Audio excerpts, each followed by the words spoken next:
বাংলাদেশের গণ আন্দোলন। বর্তমানে আন্তর্জাতিক সংবাদ মাধ্যমে বাংলাদেশ এখন সকলের পুরোভাগে। কারণটা নিতান্তই মামুলি। বর্তমানে রাজধানী ঢাকায় ছাত্রছাত্রী সম্প্রদায় বিগত কয়েকদিন ধরে আক্রমণাত্মকভাবে আন্দোলন চালিয়ে যাচ্ছে। তাদের দাবি, সরকারি চাকুরিতে 44 ভাগ যে সংরক্ষণ রয়েছে সেটা সরিয়ে নিতে হবে। ছাত্র আন্দোলনের মদত যোগাচ্ছে সরকার বিরোধী দল বিএনপি আর পাকিস্তান কেন্দ্রিক জামাত ইসলামী। বলা বাহুল্য, সরকার বিরোধী দলের উদ্দেশ্যটা কখনোই ছাত্রীদের রুজি রোজগার অথবা তাদের সম্ভ্রান্ত জীবিকার দিকে নয়, হতে পারে না, কখনো ছিল না। তাদের ধান্দা ছাত্রদের বিক্ষোভকে কাজে লাগিয়ে ক্ষমতা দখল করার। দক্ষিণ এশিয়া তথা তৃতীয় বিশ্বের রাজনৈতিক নেতৃত্ব জনগণের অভিযোগ মোকাবিলা করার জন্য লাঠি, গুলি, টিয়ার গ্যাস ব্যবহার ছাড়া অন্য কোনো চিন্তাশীল গঠনমূলক উপায় তাদের জানা নেই। জানা থাকলেও ব্যবহার করার কোনো সংস্কৃতি নেই। দক্ষিণ এশীয় দেশের সরকারগুলো দুঃস্বপ্নেও ভাবতে পারে না জনগণের অসন্তোষ মোকাবিলা করার জন্য দিনের পর দিন যেখানে অবাধে পুলিশ পাঠানো হচ্ছে, তার সঙ্গে আরও এক বাহিনী কি পাঠানো যায় না, যাদের কাজ হবে অসন্তোষের সঠিক কারণ আর তার সমাধান জনগণের সাথে তাৎক্ষণিক আলোচনার মাধ্যমে সমঝোতায় আসার চেষ্টা করা। এই ধরনের পরিকল্পনাকে বাস্তবায়িত করার জন্য যে মানসিকতার রাজনৈতিক নেতৃত্ব দরকার তার বড়ই অভাব। তার অন্যতম কারণ দেশের নেতারাই মানসিক দিক থেকে অনুন্নত। নেতাদের একটা বড় অংশ অন্ধকার জগতের লোক। বাংলাদেশি সরকার আন্দোলনের মোকাবিলা করছে তাদের পুলিশ আর অন্যান্য প্রতিরক্ষা বাহিনী বিনিয়োগ করে। লাঠি, গুলি, টিয়ার গ্যাস ব্যবহার করায় প্রায় 140 জনের প্রাণ গেছে। দক্ষিণ এশিয়ার ভারত, পাকিস্তান, বাংলাদেশ ইত্যাদি দেশে এই ধরনের গণ আন্দোলন নিত্য নৈমিত্তিক ব্যাপার। আর কোনো মন্তব্য করার আগে একটা তথ্য সকলকে জানাতে চাই। পাকিস্তান বাংলাদেশ থেকে আলাদা হয়ে গেছে 1971 সালে। সেই সময় বাংলাদেশের অভিযোগ ছিল তৎকালীন পাকিস্তান সরকার বাংলাদেশের জাতীয় সম্পদ নির্বিচারে লুটপাট করে পাকিস্তানের শাসক শ্রেণী ফুলে ফেপে উঠছে। পরিণামে বাঙালিরা তলিয়ে যাচ্ছে দারিদ্র আর অনুন্নতির অতল তলায়। সুতরাং বাঙালিকে সুখ সমৃদ্ধির মুখ দেখতে হলে সর্বাগ্রে পাকিস্তানের কবল থেকে মুক্ত হয়ে দেশের প্রশাসন বাঙালিকেই নিজের হাতে তুলে নিতে হবে।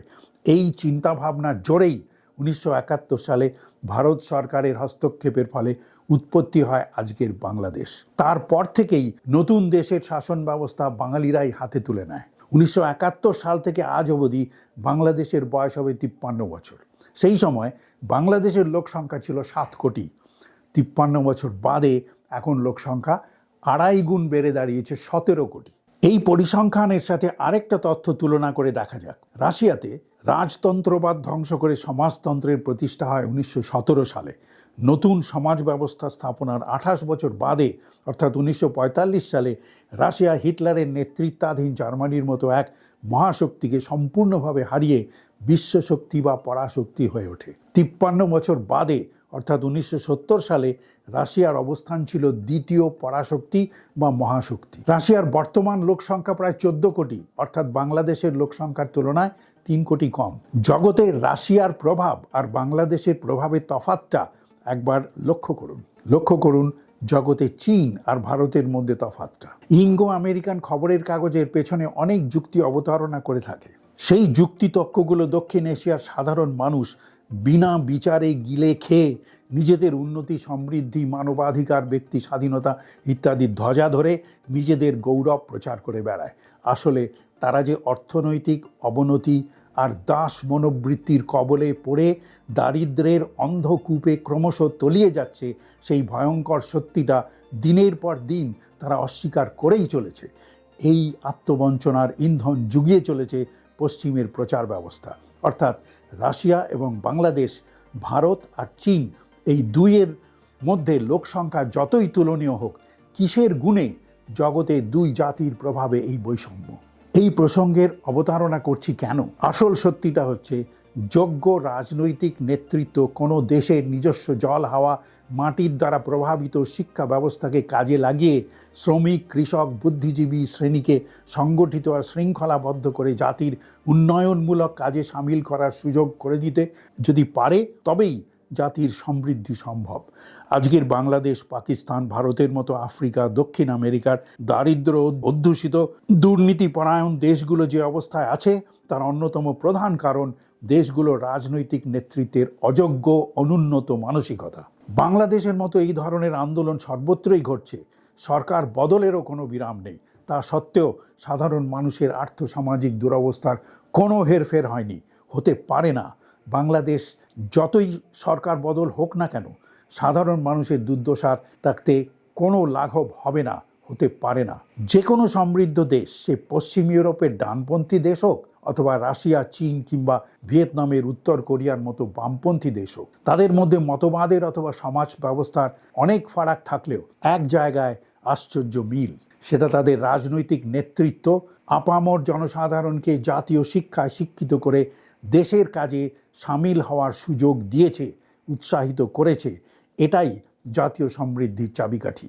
আসল সত্যি, যেটা হাজারো নামি দামি পশ্চিমী পত্রপত্রিকা অথবা বিশ্ববিদ্যালয়ের চটকদার খেতাব অনুসন্ধান করে কোথাও খুঁজে পাওয়া যাবে না, তা হলো তফাতটা এই দেশগুলোর রাজনৈতিক নেতৃত্বের মধ্যে গুণগত মানের তফাত। প্রশ্ন করা যেতেই পারে, তফাতটা কি শুধু রাজনৈতিক নেতৃত্বের মধ্যেই?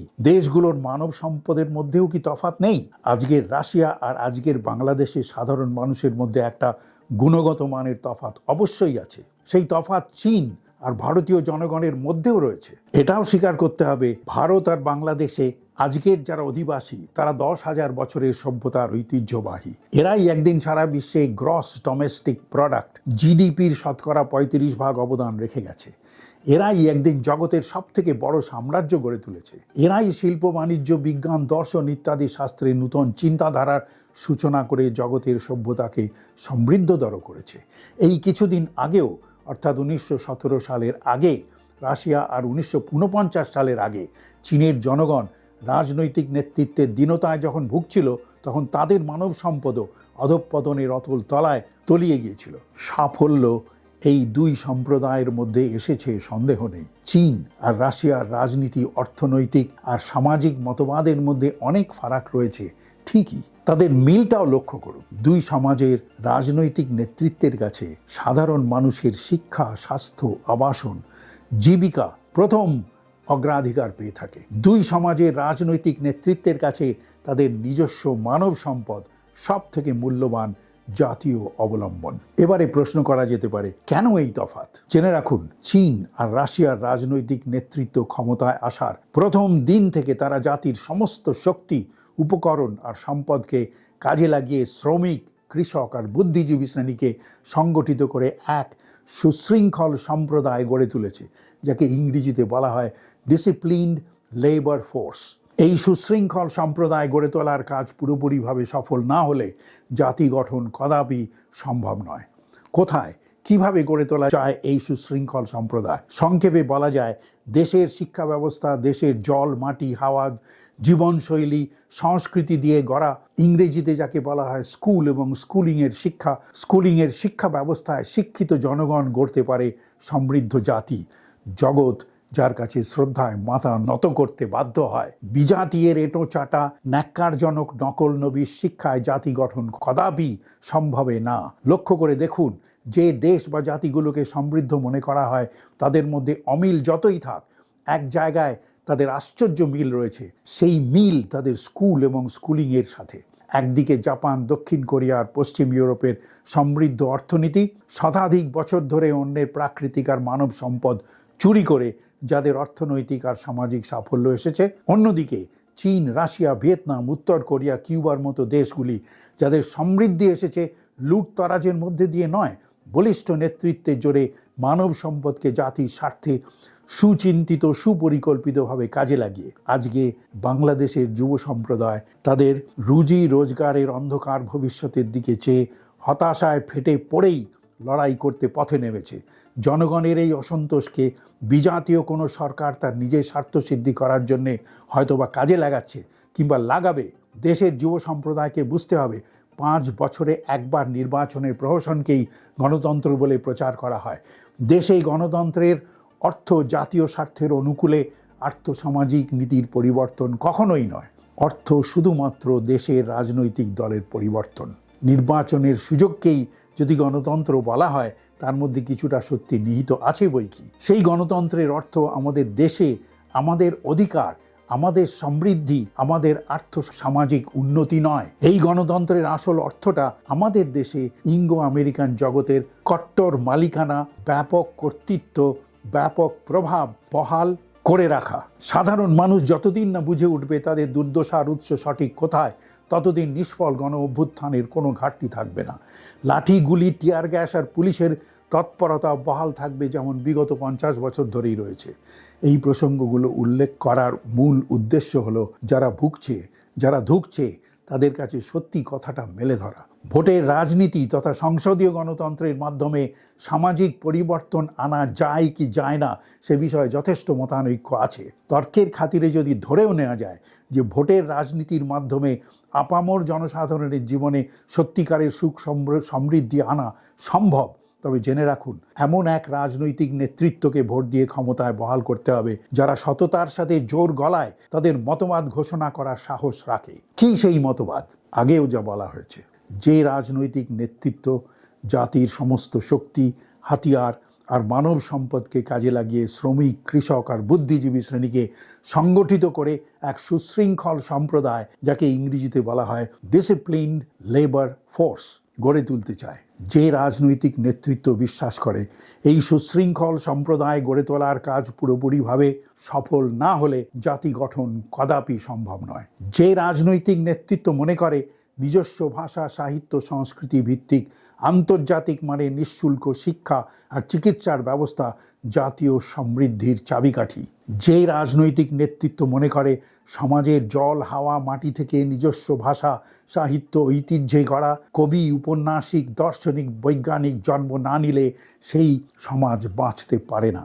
যে রাজনৈতিক নেতৃত্ব নিজস্ব আত্মবিশ্বাসে ভর করে ঘোষণা করবার সাহস রাখে এই জীর্ণ, বিশৃঙ্খল, দারিদ্র বিধ্বস্ত, পরমুখাপেক্ষী, দুর্নীতিগ্রস্ত অস্তিত্ব আমাদের শোভা পায় না। বিশ্বের উৎকৃষ্টতম ভোগ্যবস্তুতে আমাদের অধিকার আছে। ইতিহাসে প্রমাণ আছে যে আমরা জগতের অন্যতম শ্রেষ্ঠ মেধাবী জাতি। নিকৃষ্ট রাজনৈতিক নেতৃত্বের চক্রান্তে আজ আমরা অস্তিত্বের নিম্নতম স্তরে পৌঁছলেও এই জরাজীর্ণ অবস্থা থেকে পরিত্রাণ পাওয়ার ক্ষমতা আর যোগ্যতা আমাদের আছে। নতুন করে এই বিশ্বাসে আমাদের বুক ভরতে হবে। আমরা জগতের অন্যতম শ্রেষ্ঠ মেধাবী জাতি, ইতিহাস তার প্রমাণ। সেই রাজনৈতিক নেতৃত্বের সন্ধান করুন, তাকে যথাস্থানে যথাসময়ে চিনে নেবার চেষ্টা করুন। যতদিন তার সন্ধান না পাচ্ছেন ততদিন চোখ কান খুলে দেখার, শোনার, বোঝার চেষ্টা করুন কে বা কারা আপনাকে মিথ্যা আশ্বাস দিয়ে তাড়িয়ে বেড়াচ্ছে, কোথায় তাড়িয়ে নিয়ে চলেছে, কেন তাড়িয়ে নিয়ে চলেছে। নমস্কার, আমার নাম কল্লোল গুহ।